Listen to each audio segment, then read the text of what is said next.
Joining us now to review some of the headlines of today's newspapers from around the world is Arise News analyst Emmanuel Efeni.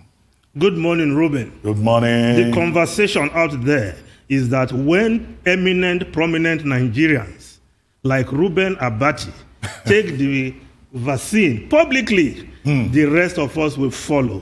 Okay. You've heard it, Dr. Abati. They've thrown down the I've government. heard you. I have not registered yet. So I will do. Yes. I will be first come, first serve. Yes. So I'll see others who take the vaccine and I will follow.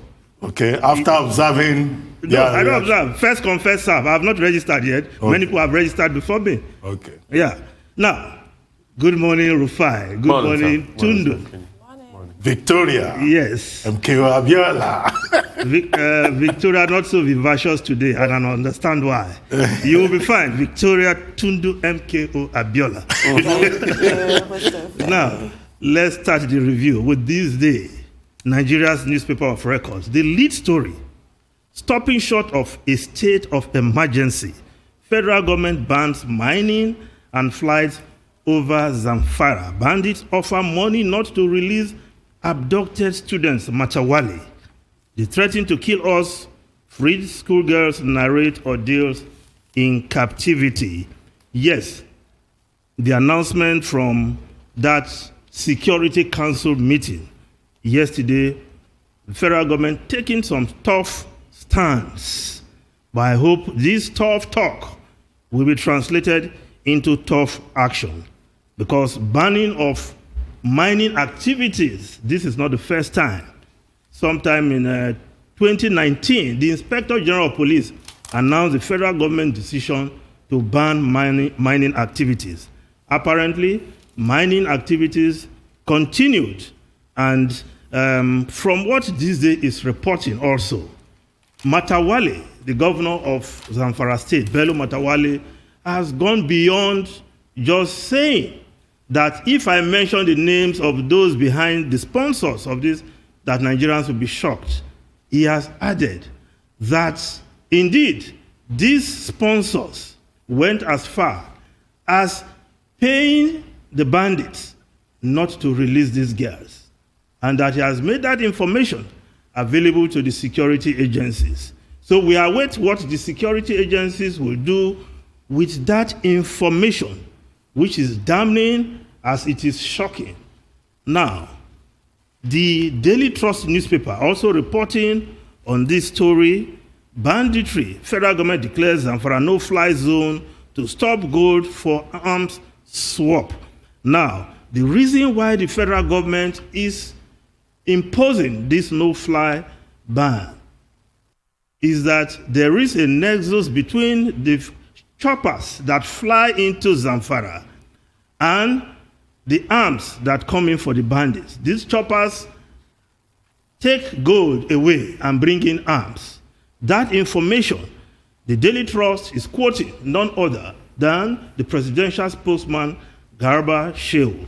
So if the government has all this information, nobody is being tried, nobody is being apprehended, we are tired of tough talk. We want to see action. We want to see culprits, sponsors, backers of bandits being brought to book.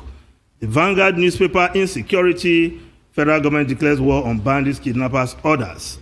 Now, the tale from the kidnappers den, Nigerian Tribune.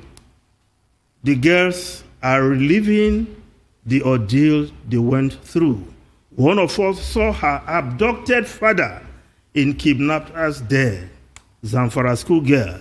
They tell you that a lot of persons have been kidnapped, suffering in kidnappers den because they are not schoolgirls, they don't attract so much publicity, and they continue to wallow and suffer in the hands of kidnappers.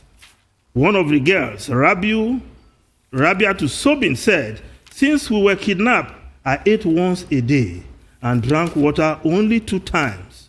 Another girl, Hawa, said, "We were sometimes forced to lie down in a narrow hole.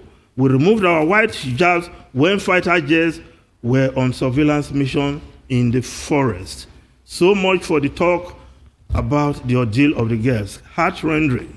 you will say. Now, the New Telegraph newspaper, the lead story, ACF6 Zamfara governors probe over students' abduction.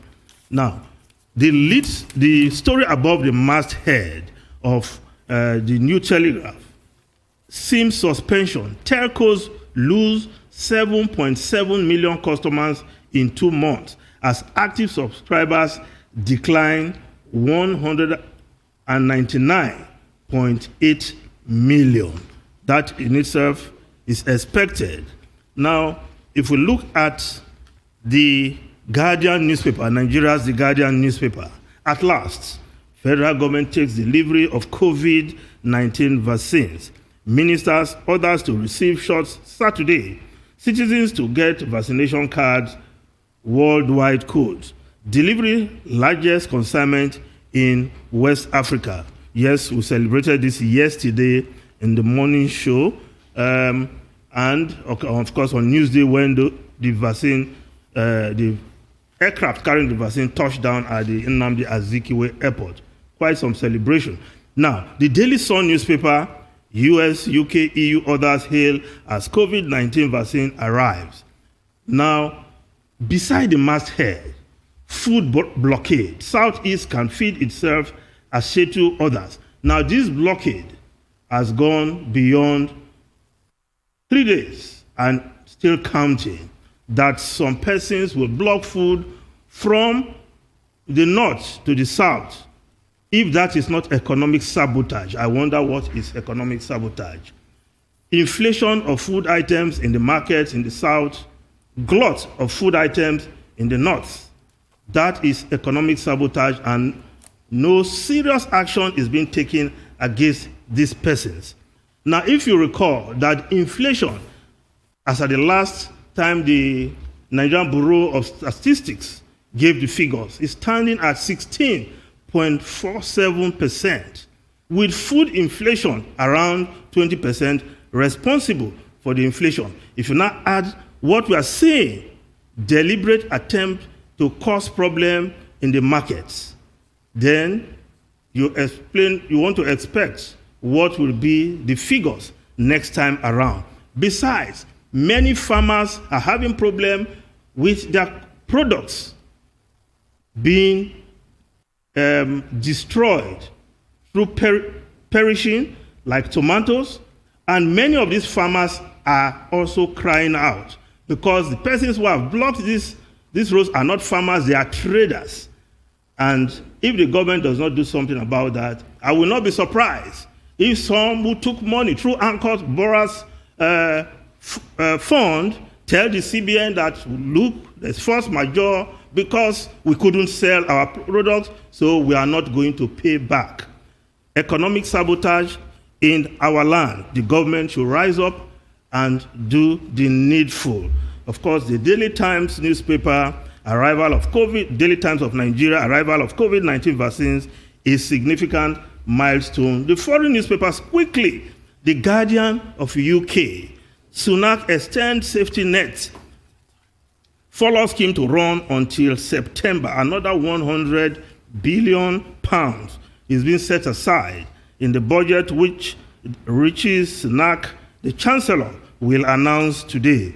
And of course, many of those who are out of job will continue to receive, at least they will be guaranteed 80% of their salary for a further 3 months once the government envisage all restrictions on activity will be removed by June. It ought to end by June, but the government has extended it to September.